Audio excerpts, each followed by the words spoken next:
Congresswoman Corrine Brown talking only to News 4 Jax about the legal battles she's fighting on two different fronts. As far as I'm concerned, it's all together. The goal is to get rid of Corrine Brown. Why? You tell me why. The I-Team this evening breaks down those two legal battles, including investigations in Washington of Brown's involvement with an education group that she calls a charity, and her fight in Tallahassee to keep her district from being redrawn. The Congresswoman spoke exclusively today to Channel 4's Jim Piggott, who will join us in a moment live from Tallahassee, where Brown will be in court tomorrow for a hearing on redistricting.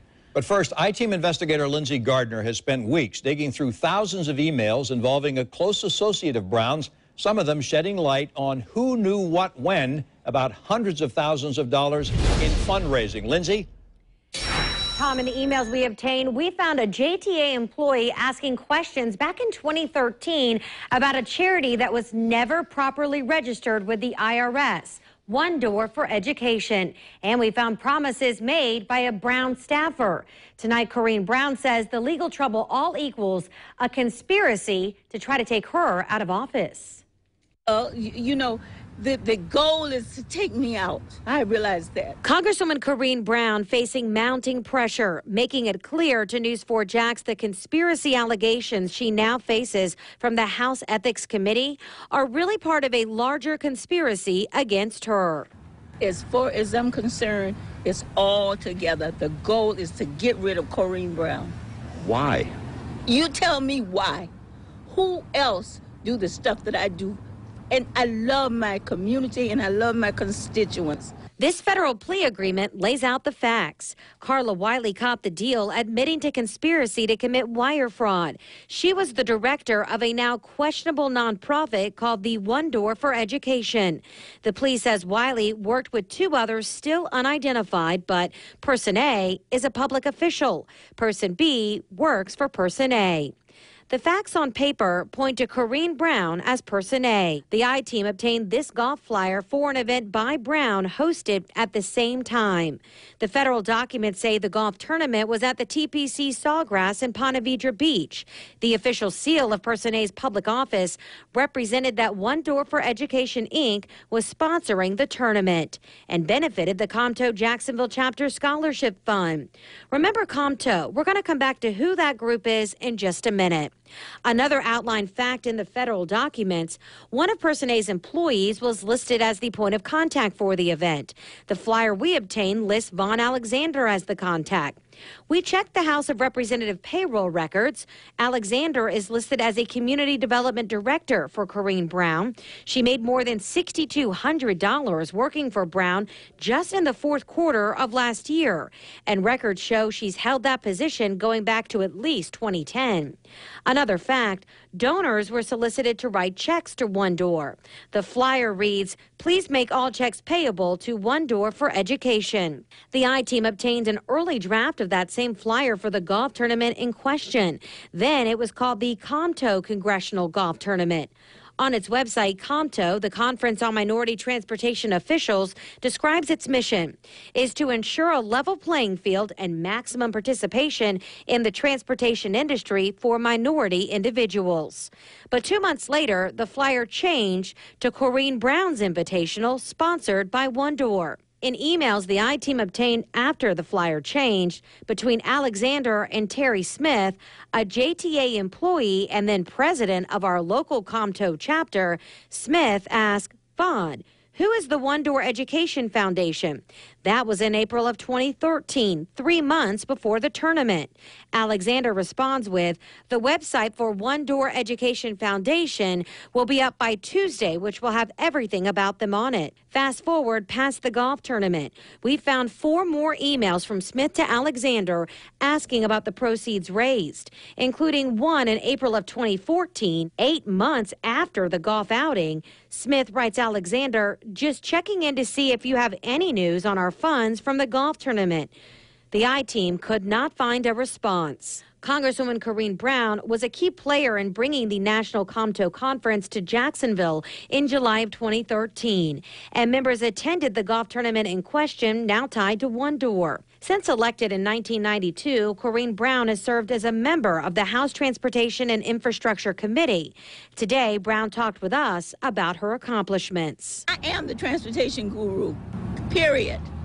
I'm working for the port, airport, JTA. I mean, that's who I am. Well, and veterans. Well, I don't care what they're saying. You know, when you look at what they're saying, you know, it's one side of the ledger. When is the other side going to come out? Part of the ethical questions being raised also center on Vaughn Alexander as a member of Brown's staff while also being paid as a subcontractor of the Jacksonville Transportation Authority, an agency Brown works with to secure federal funding. Alexander's two hats could violate federal conflict of interest rules. Lindsay, the Justice Department is not commenting on what it's doing, but based on previous corruption cases, it appears the delay in the Ethics Committee probe could indicate that Justice is working on a possible corruption case. What are you hearing about that? Well, I spoke at length today with a former federal prosecutor, and he tells me it's standard practice for the Justice Department to stop a concurrent investigation that could impede on their criminal case. That would take priority. As for criminal charges, the charity director is accused of conspiracy to commit wire fraud. Now, anyone who is charged with that faces a maximum of 20 years in prison. And she has pleaded guilty to those charges. She has. And hasn't been sentenced. No, but she's agreed to cooperate with federal prosecutors, so we're not sure what her sentence could then be. Thank you, Lindsay.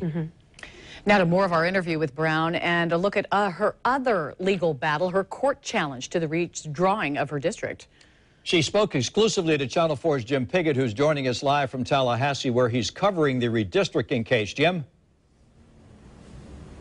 You know, she had a lot to say today. You were able to see that. She's going to be here in Tallahassee tomorrow. We're in front of the federal courthouse here. She's planning a news conference tomorrow to talk about that redistricting case. She says it's vital. Again, she says people are trying to get her out. She wants the judge not to allow that new district that goes from Jacksonville to Tallahassee to be put in place. And she's going to be in court tomorrow, hoping her attorneys can get that accomplished. I can tell you that there's not another congressional district in the entire country with 25 prisons in it.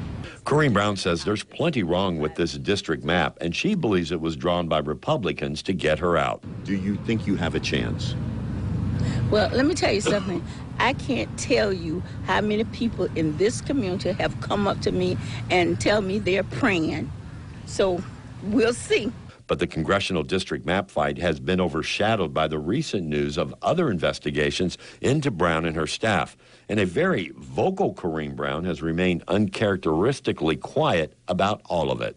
Isn't this the time to say something to defend yourself now that the Justice Department is making their statement, now that the Ethics Commission is making their statement? Isn't this time for you to say what's going on? No, I paid these mouthpieces and they got to talk for me. I can talk about the district, and that's what I'm talking about. I am talking about this proposed change in this district that would be non-performing. And when they drew this district, they knew that that district would not produce. But more than that, there's no community of interest. That new map goes from Duval to Gadsden County, just west of Tallahassee. It came about as a result of a lawsuit from the League of Women Voters, Common Cause, and other groups, basically saying the old district violates anti-gerrymandering laws. And Corrine Brown says she's bringing busloads of supporters here tomorrow, 3 busloads that are going to leave Jacksonville around 5 a.m. She's going to be out here. She's going to talk again tomorrow about what happened, but she's also bringing Dr. Martin Luther King's son to speak on her behalf as well. Now, we're not sure what type of ruling will come tomorrow, if the judge would even rule anything on this at this point or take it under advisement. We'll find out tomorrow. We're live in Tallahassee. Jim Piggott, Channel 4, the local station.